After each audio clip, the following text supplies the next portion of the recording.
నంద్యాలలో పోతుల ఆధ్వర్యంలో న్యాయభేరి.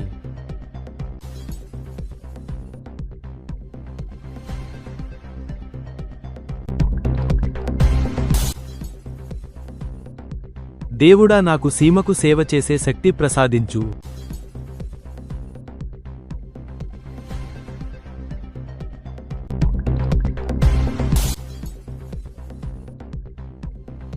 చదువుతో పాటు క్రమశిక్షణ ఎంతో ముఖ్యం.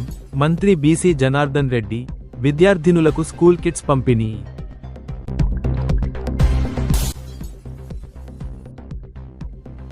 ఇంటర్ విద్యార్థులకు చెక్కుల పంపిణీ.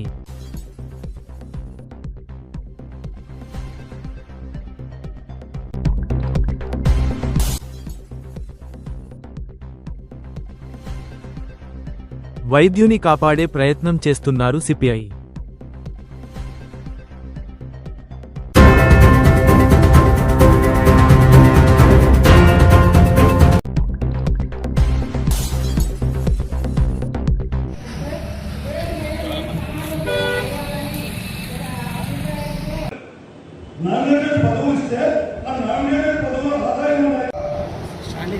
నమస్కారం. బహుజన ఉద్యోగుల న్యాయవేది సభ ఉద్దేశం ఏంటంటే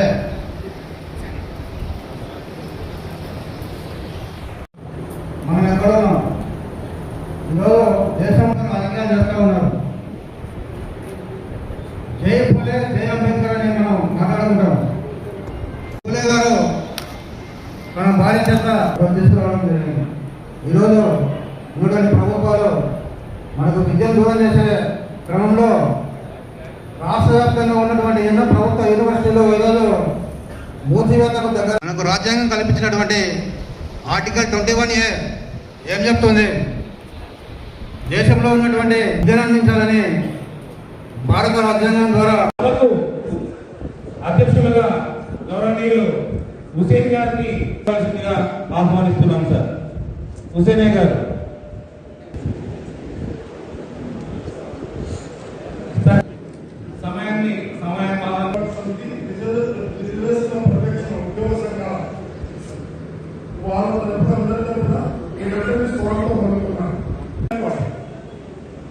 ఓట్లు ఎవరు? ఎస్సీ ఎస్టీ బీసీ వాళ్ళు.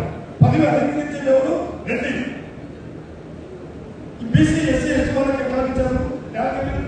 ఎక్కడ పదవులు ఇచ్చారు? ఒకవేళ 30 చైర్మన్ ఎంపీ చైర్మన్ వరకు రాయడము తెలుసుకోవడము జరుగుతుంది కానీ అనుభవించడం లేదు. ఎవరు అనుభవిస్తున్నారు? ఈరోజు రాజ్యాంగం మనకి ఏమి ఇచ్చింది?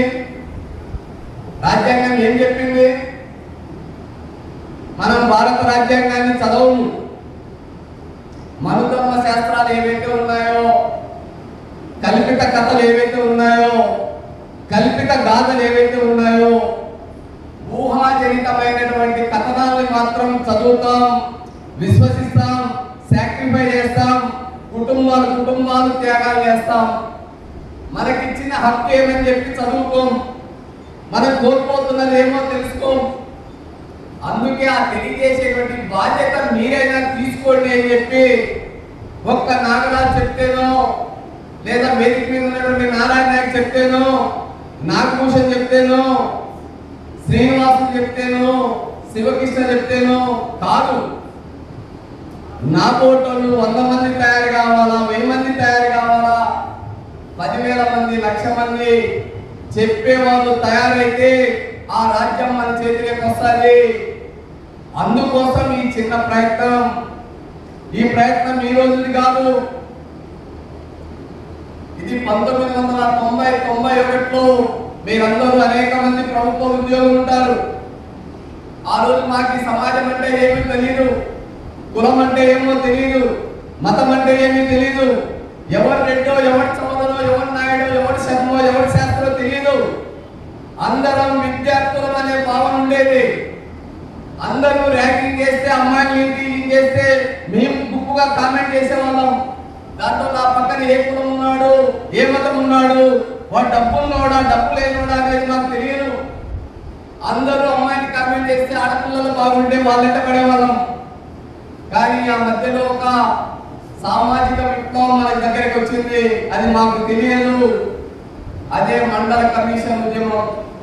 మండల కమిషన్ అంటే ఏదో మండలం అనుకున్నాం.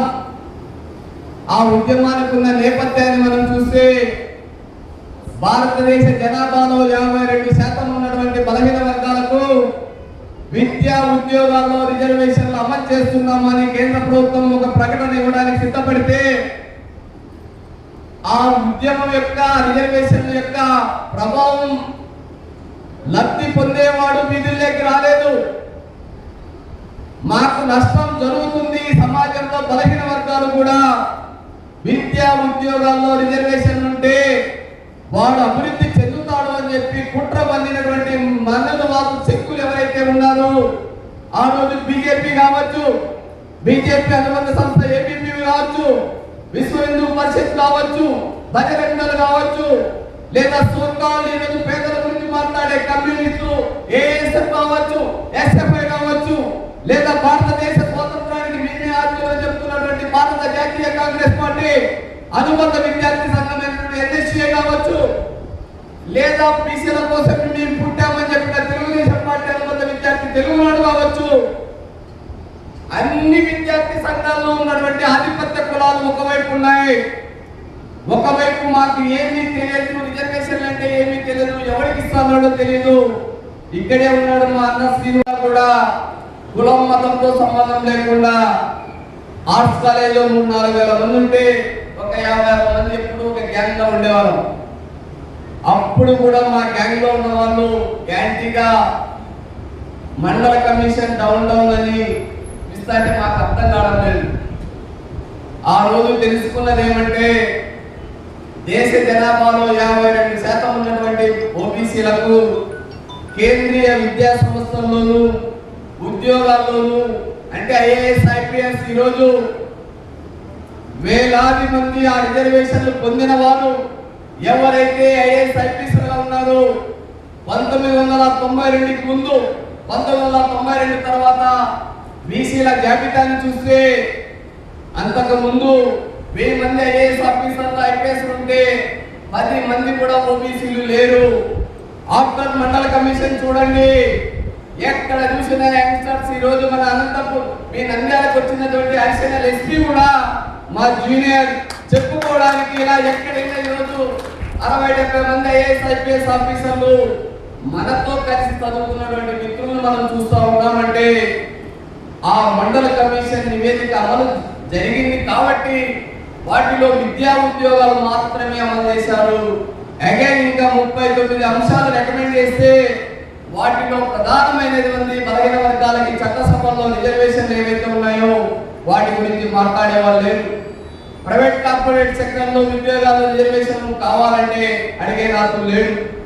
ఆ రోజు ఆ ఉద్యమానికి సహకరించింది ఎవరు అంటే ఏ మనువాద శక్తులు మనకు సహకరించలేదు, ఏ తెలుగుదేశం పార్టీ సహకరించలేదు, ఏ భారతీయ జనతా పార్టీ సహకరించలేదు.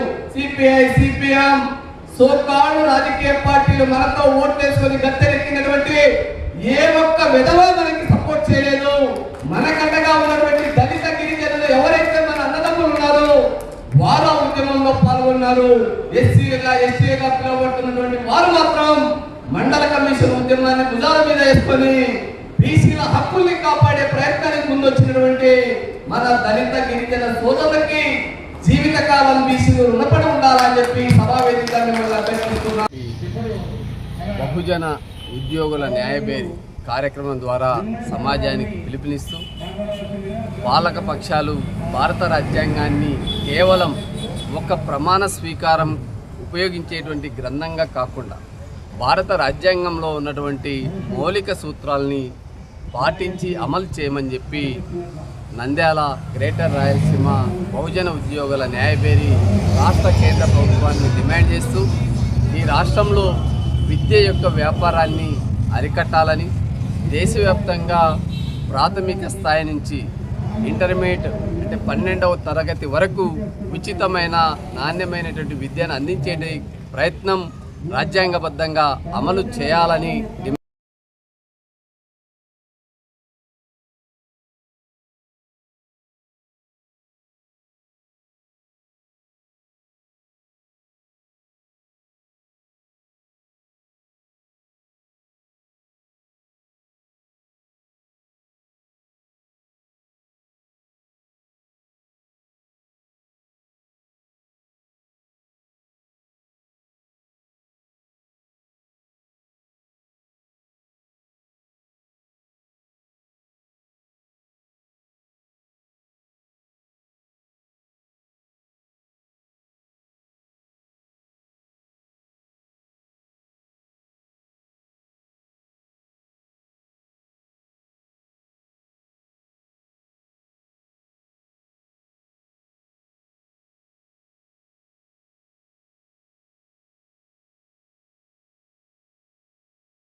రాయలసీమ సమస్యల మీద మరి ఒక పుస్తకాన్ని ఆవిష్కరించి ఈరోజు నాకు నా పేరున అంకితం చేయడం చాలా మరి అభినందనీయం అని గారు. ఆయనకున్న ఎక్స్పీరియన్స్ మొత్తం ఏదైతే ఉందో, తను ఏ రకంగా ఈ రంగంలో ఒకవైపున కళారంగము, ఇంకొక వైపున మరి పద్య రచన, సాహిత్యము, వీటిల్లో ఎంతో అనుభవజ్ఞుడు పత్తి బూర్లే గారు. ఆయన ఈ పుస్తకాన్ని రాయడం ప్రతివాడు చదవాల్సినటువంటి అవసరం ఉంది. దీన్ని బాగా ప్రమోట్ కూడా చేయదలుచుకున్నాము. ఈ పద్యాలను ఒక్కొక్కటి లేకపోతే కొన్ని గ్రూప్గా చేసి వాటన్నిటినీ కూడాను ప్రమోట్ చేయదలుచుకున్నాము. నేను కూడా దీన్ని బూర్లే గారిని అభినందిస్తూ ఉన్నాను. నేను ఇంకా రాయలసీమకు సేవ చేసేటటువంటి మరి శక్తియుక్తులు ఆయనకు ప్రసాదించాలి, ఆ భగవంతుని కోరుకుంటా ఉన్నాను. నేను ముఖ్యంగా టీజీ వెంకటేష్ గారు కూడా ఈ కార్యక్రమంలో పాల్గొన్నారు. పెద్ద ఎత్తున రాయలసీమ వారి అభిమానులు, రాయలసీమ కోసం పాటుపడేటటువంటి వాళ్ళంతా ఈరోజు అటెండ్ అయినారు పెద్ద ఎత్తున. అందరినీ అభినందిస్తూ ఉన్నా. మరి బూర్లే గారు ఇంకా కొన్ని ఆయన శేష జీవితంలో రాయలసీమను గురించి, రైతుల కష్టాలను గురించి, ఈ ప్రాంతంలో ఉన్న పేదరికాన్ని గురించి, ఈ ప్రాంతంలో ఉన్నటువంటి నిరుద్యోగ సమస్యల గురించి, ఈ ప్రాంతాన్ని ఏ రకంగా మరి ముందుకు తీసుకెళ్ళాలి అన్న వాటి మీద ఆయన ఇంకా కొన్ని ప్రజలకు తన బుక్కుల ద్వారా ఒక మెసేజ్ పాస్ చేయాలి, ఆయన ప్రజలకు తెలియజేయాలి. నేను మొన్ననే మాట్లాడుతూ ఉన్నాను. నేను ఒక ప్రాజెక్టు ఒకటి తయారు చేయబోతున్నాం. ఈ ప్రాజెక్టు ఇప్పుడున్నటువంటి పరిస్థితులలో మరి జనంలోకి పోవాలి, ముఖ్యంగా యువకుల్లోకి పోవాలి అన్నటువంటి ఒక ప్రాజెక్టును తొందరలో మేము ఆలోచన చేసుకొని తయారు చేసి దాన్ని కూడా రిలీజ్ చేస్తామని చెప్పి కూడా నేను తెలియజేసుకుంటూ ఉన్నాను. మళ్ళీ ఒకసారి అభినందిస్తూ ఉన్నాను ప్రతి బూర్లే గారిని. అదే రకంగా మరి ఈ కళాక్షేత్రం నుంచి మరి కార్యవర్గ సభ్యులు కానీ, లేకపోతే కళాకారులు కానీ ఎంతోమంది మరి ఇక్కడి నుంచి ప్రొడ్యూస్ అయినారు. ఎన్నో నాటకాలు కూడా మరి రాష్ట్ర అవార్డ్స్ కూడా వచ్చాయి కళాక్షేత్రం నుంచి ప్రదర్శించినటువంటి నాటకాలు. ఇవన్నీ కూడా ఒక పెద్ద క్రెడిట్ ఇవ్వాల్సింది వీళ్ళందరికీ కూడా. మీ యొక్క సేవలు కొనసాగించాలి అని చెప్పి కోరుకుంటూ సెలవు తీసుకుంటాం.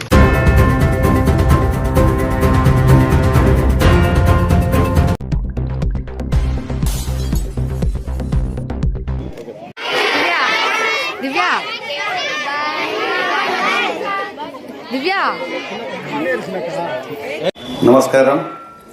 ఈరోజు కూటమి ప్రభుత్వం వచ్చిన తర్వాత ఏదైతే సాంఘిక సంక్షేమ శాఖ హాస్టళ్ల పట్ల గౌరవ ముఖ్యమంత్రి గారు, అదేవిధంగా లోకేష్ బాబు గారు, మీ అందరి పట్ల కూడా ఏదైనా ఈ పేద విద్యార్థులు కావచ్చు, హాస్టల్లో ఉన్నటువంటి విద్యార్థులకు సకల సౌకర్యాలు కల్పించాలని, అనేక విధాల ఆర్థికంగా ఇబ్బందులు ఉన్నప్పటికీ కూడా ఇచ్చేది జీవితాలలో మీరు తల్లిదండ్రులందరినీ వదిలిపెట్టి వచ్చి ఇక్కడ చదువుతూ ఉన్నారు. మీ అందరికీ ఒక్కటే సూచనలు ఇస్తూ ఉన్నా. మీ తల్లిదండ్రుల కోరిక ఏదైతే ఉందో ఆ కోరికను తీర్చవలసాల్సినటువంటి బాధ్యత మీ మీద ఉంది. ప్రభుత్వం మీకోసం వేల కోట్ల రూపాయలు ఖర్చు పెడతా ఉంది. ఎందుకంటే మీరు రేపు భావి భారత రాబోయేటువంటి కాలంలో మీరే నిర్ణేతలుగా ఉంటారు. అదేవిధంగా మీ భవిష్యత్తుతోనే ఆధారపడి ఉంటుంది దేశం కూడా. మీరు మంచిగా చదువుకొని ఉత్తీర్ణులైన తర్వాత ఏదైతే ఉందో మీరు చదువుకునే చదువు వలన ఒక టీచర్ కావచ్చు, ఒక ఎంప్లాయీ కావచ్చు, ఒక కలెక్టర్ కావచ్చు, ఒక ఎస్పీ కావచ్చు, ఒక కానిస్టేబుల్ కావచ్చు, ఏదైనా కానీ కూడా ఒక నిజాయితీతో చేయాలి. అదేవిధంగా మనం కూడా ప్రజలకు సేవలు అందించాలి అనేటువంటి దృక్పథంతో మీరందరూ చదువుకోవాలని నా కోరిక. ఎందుకు మీరు అడుగుతారు ఇన్ని కోరికలు తీరుస్తా ఉన్నా. లాస్ట్ టైం కూడా నేను ఇక్కడికి వచ్చినప్పుడు నేను లేకుంటే కూడా నేను చూశాను. నేను ఇక్కడ కింద ఏ విధంగా ఉంది, ఇదంతా కూడా కింద మట్టి ఉండేదా లేదా ఇంత ముందు? నాకు గుర్తుందా, మీకు గుర్తుందా? మీకుంటే నాకు గుర్తుంది, నేను వచ్చిపోయినా మంత్రిని అయినాక ఒకసారి వచ్చిపోయినా నేను ఇక్కడ జరుగుతున్నటువంటి పనులు ఏం జరుగుతూ ఉన్నాయి, సరిగ్గా పెయింట్ ఏదో బాగాలేదంటే కూడా తీసేయమని చెప్పినట్టున్నారు. సరిగ్గా చేయలే ఇక్కడ పెయింట్, అప్పుడు కాంట్రాక్టర్ చెప్తే కూడా నేను ఒప్పుకోవడం లేదు, తీసి మళ్ళీ పెయింట్ వేయాలి ఇక్కడ అని చెప్పడం జరిగింది. అప్పుడు వచ్చినప్పుడే ఈ యొక్క మీకు కావాల్సినటువంటి వాష్రూమ్లు అంతా కూడా బాగా లేవు, అవన్నీ కూడా చేపించండి సార్, చాలామంది పిల్లలు ఉన్నారు, ఇబ్బంది పడుతూ ఉన్నారు, ముఖ్యంగా మురుగునీరుతో చాలా ఇబ్బంది పడుతూ ఉన్నారు. మీరు ఆ నీటిని ఎక్కడ తీసుకుపోవాలన్నా అది ఎక్కడ కాలువలు లేవు, దానిల కోసం మీ కాలువ కోసం ఇప్పుడు 75 లక్షల రూపాయలు దగ్గర తీసుకెళ్ళి ఆర్టీసీ బస్ స్టాండ్ దగ్గర పెట్టాము దాన్ని. ఇక్కడ నుంచి కేవలం మీకోసం దాన్ని, మీ నీళ్ళు ఎక్కడ పోవాలని అర్థం కావక. కాబట్టి ఇవన్నీ కూడా ఈరోజు ప్రభుత్వం వచ్చిన తర్వాత జిల్లాలో 9,25,00,000 రూపాయలతో ఈరోజు నిధులు తీసుకువచ్చి చేస్తూ ఉన్నాం. అదేవిధంగా బనగానపల్లి నియోజకవర్గంలోనే దాదాపుగా 2 కోట్ల రూపాయలతో హాస్టళ్లలో ఉన్నటువంటి ఎక్కడైనా వసతులు లేకపోతే వాటిని కూడా రెనోవేషన్ చేసుకుంటూ అన్నీ కూడా కల్పిస్తూ ఉంది ఈ ప్రభుత్వం. ఏదైతే మీరు ఆ పనిచే ప్రభుత్వం మీరు కూడా మీ తల్లిదండ్రులకు చెప్పాలి. మీ తల్లిదండ్రులకు ఎప్పుడైతే ఇక్కడ కనిపించేటువంటి కూడా సౌకర్యాలు కావచ్చు, మీ యొక్క శ్రద్ధ పెట్టడం కానీ, ఇక్కడే వంట మనిషి ఉంది అమ్మ ఎవరు వంట మనిషి? ఏ ఊరు నీది? వీళ్ళంతా ఎవరు? అది మీ పిల్లల లెక్కనే తీసుకోవాలి. ఎందుకంటే వాళ్ళ జీవితాలంతా కూడా నువ్వే తల్లి తండ్రి, ఇక్కడ వార్డెన్ గారు, పైన వేదిక మీద ఉన్నటువంటి అధికారులు, నువ్వు ఎంత బాగా చూసుకుంటే నీ పిల్లలకు భగవంతుడు ఇంకా బాగా చూస్తాడు. ఎందుకంటే ఆకలి చాలా భయంకరమైనది, ఆ రుచి లేకపోతే తినలేరు. కాబట్టి వాళ్ళకి కూడా రుచికరమైనటువంటి భోజనం పెట్టాలి. మీకు సదుపాయాలు ఉన్నాయి, మెటీరియల్ ఎంత కావాలంటే అంత ఇస్తూ ఉంది ప్రభుత్వం, వారికి కావాల్సిన గుడ్లు ఇస్తూ ఉంది, మిగతా కూడా అన్నీ ఇస్తూ ఉన్నారు. ఎందుకంటే ఎందుకు చెప్తారంటే ఆ పిల్లలు నిన్ను తల్లిలో చూడాలి, బాగా చూసుకో. అర్థమైందా తల్లి? లాస్ట్ టైం కూడా వచ్చి చెప్పిపోయినా, నాకు గుర్తుంది, నీ దగ్గర వంట రూమ్లోకి వచ్చాను నేను, వంట రూమ్లో కూడా వచ్చిపోయాను. అదేవిధంగా ఎట్లుంటే మినరల్ వాటర్ తాగుతున్నారా? బాగున్నాయా? అప్పుడు రిపేర్లో పడిపోయింటా కదా, అది కూడా రిపేర్ చేయించి పెట్టాం, అది కూడా చేయించి పెట్టా. ఇన్ని వసతులు ఇచ్చినాక మీరు బాగా చదువుకోవాలి. మీ తల్లిదండ్రులకు కూడా పోయి ఏ ఊరు అన్నా కానివ్వండి, గౌరవ ముఖ్యమంత్రి గారు, గౌరవ లోకేష్ బాబు గారు మాకు అన్ని వసతులు కల్పిస్తూ ఉన్నారు, అడిగిన ప్రతి పని చేస్తూ ఉన్నారు. కాబట్టి మీరందరూ కూడా బాగా చదువుకొని విద్యార్థులందరూ కూడా మంచి ప్రతిభావంతులు కావాలి. మీ తల్లిదండ్రులకు పేరు ప్రతిష్టలు తేవాలి. మీరు చదువుకునేటువంటి స్కూళ్ళల్లో కూడా చేయాలి. ముఖ్యంగా సెల్ ఫోన్లు మానేరు తల్లి. మీరు వీడియో అడిగినారు కానీ టీవీ అది ఎట్లా చూస్తారో, ఒకవేళ పెట్టిస్తే వీళ్ళకు ఏ టైంలో చూపిస్తారు? హాలిడేస్ ఉన్నప్పుడు మాత్రమే సార్, సండే అట్లా సెకండ్ సాటర్డే వాళ్ళు అదే పనిగా చూస్తూ ఉంటే లేదు sir. And studying 10th class sir, మాకు అక్కడ క్లీన్ చేసినందుకు చాలా థ్యాంక్ యూ సార్. అలానే మాకు అక్కడ బాత్రూమ్స్ కట్టిస్తున్నారు కాబట్టి అక్కడ వెహికల్స్ వెళ్తున్నాయి సార్. అలానే ఇక్కడ కాన్స్టెంట్, అందుకనే ఆ కాంపౌండ్ కూడా కొంచెం హైట్ లేపండి సార్. అలానే మాకు ఒక స్టడీ హాల్ కావాలి సార్, స్టడీ హాల్ కట్టేయండి సార్. మాట్లాడమంటే ఏంటి అక్కడ కాంపౌండ్ ఏం సమస్యమా? హైట్ తక్కువ ఉంది సార్ రోడ్ కన్నా. మనకి ఇప్పుడు ఈ బాత్రూమ్లు రెడీ అయినాయంటే సార్, ఇది హైట్లో వచ్చినాయేమో కదా, కనపడతారా పిల్లలు? అవును సార్. ఓకే, ఆ కాంపౌండ్ మన రోడ్ హైట్ అయ్యేసరికి ఆల్రెడీ కాంపౌండ్ కూడా తక్కువనే. దస్తగిరి ఒకసారి చూడమ్మా, అది ఎట్లా చేస్తే పైకి వస్తే సింగిల్ ఇటుక పెట్టేసి బ్రెక్స్ అంతా కూడా పెట్టి చేయించేసి అది అమౌంట్ ఏదైనా ఉంటే చెప్పండి, నేను చేయిస్తాను. అది నెక్స్ట్ మాకు డైనింగ్ హాల్ కట్టేయండి సార్. అలానే టీవీ కావాలి.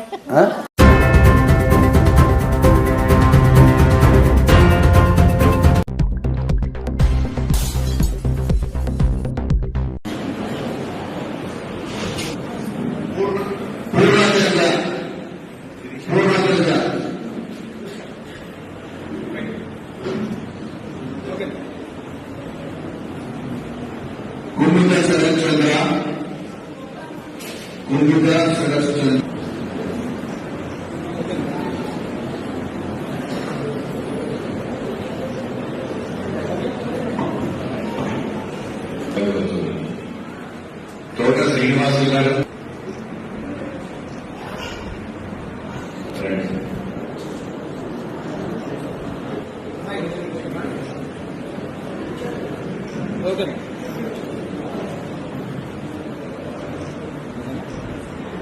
ఓకే సార్ మన మెంబర్ బిగుమల వీరాంజనేయ గారు వచ్చారా? బిగుమల వీరాంజనేయ గారు. Ready sir. కోటా గోవింద్ గారు. కోటా గోవింద్ గారు. Ready. Udayagiri Sai Charan. Udayagiri Sai Charan. Okay.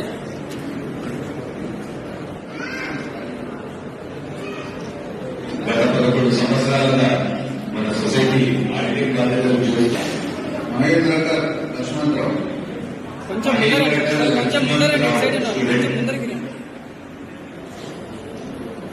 Sir.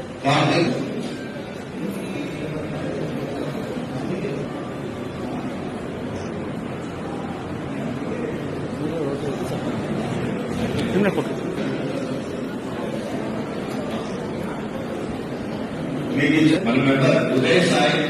Ready sir. Sir Sai Kumar. Padma గారు.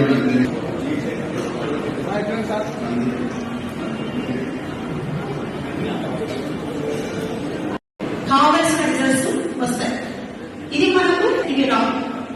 ఇది పిల్లలకు ఎలా అంతా చదవాలి, టైం వేస్ట్ చేయకూడదు. ఎన్ని చెప్పినా కూడా నేను మిమ్మల్ని ఇంపార్టెంట్ గా చెప్తాను.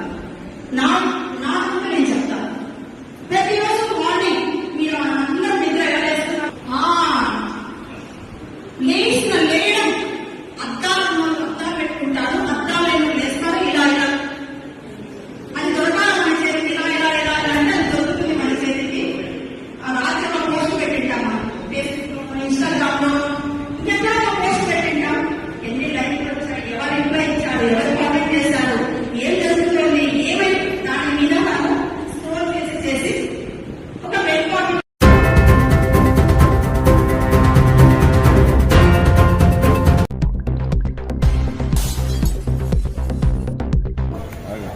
ఎరకల చెరువు గ్రామ అబ్బాయి, పెనుమాడ అమ్మాయి అనురాధ అనే అమ్మాయి ప్రసవం కోసం ఈ హాస్పిటల్కి వస్తే ఇక్కడ ఎవరు డాక్టర్లు లేరు.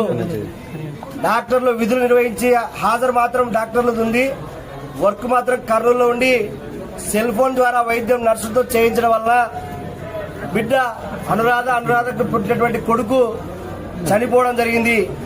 దీనికి పూర్తి బాధ్యతగా ఇక్కడ ఉన్నటువంటి సూపరింటెండెంట్ నిర్లక్ష్యం కారణంగా, ఇక్కడ ఉన్నటువంటి డాక్టర్లు విధులకు సక్రమంగా లేకపోవడం వల్ల అనురాధ అనేటువంటి ఒక నిండు గర్భిణి వాళ్ళ నిర్లక్ష్యం కారణంగా చనిపోవడం జరిగింది. ఈ కుటుంబానికి న్యాయం చేయాలని భారత కమ్యూనిస్ట్ పార్టీ సిపిఐ ఆధ్వర్యంలో ఈరోజు హాస్పిటల్ ముందు ధర్నా చేస్తా ఉన్నాం.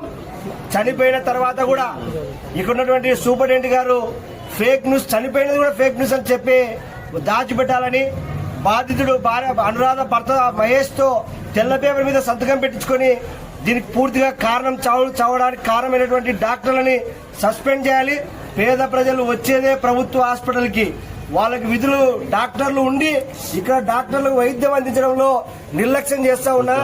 గైనకాలజిస్ట్ హెడ్ మాధవీలత నిర్లక్ష్యం కారణంగా, సూపరింటెండెంట్ అనీఫ్ కారణంగానే ఈ రోజు అనురాధ మృతి చెందడం జరిగింది. అనురాధ విషయం బయటకు వచ్చి సరిపోయింది, కానీ ఇంకా అనేక మంది ఎంతమంది చనిపోయినారో తెలియని పరిస్థితి ఉంది. కాబట్టి ఖచ్చితంగా వాళ్ళ మీద విచారణ జరిపించాలి. ఈరోజు లలిత మేడం కమిషనర్, అసిస్టెంట్ కమిషనర్ ఇక్కడ విచారణకు వస్తామని చెప్తున్నారు.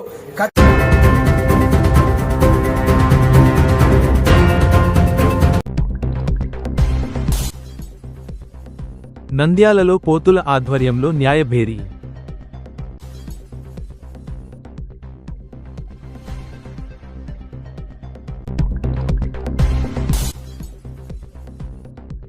దేవుడా, నాకు సీమకు సేవ చేసే శక్తి ప్రసాదించు.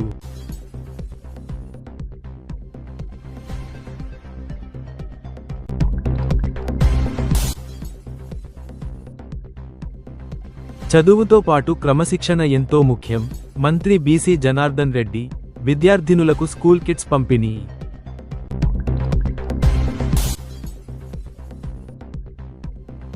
ఇంటర్ విద్యార్థులకు చెక్కుల పంపిణీ.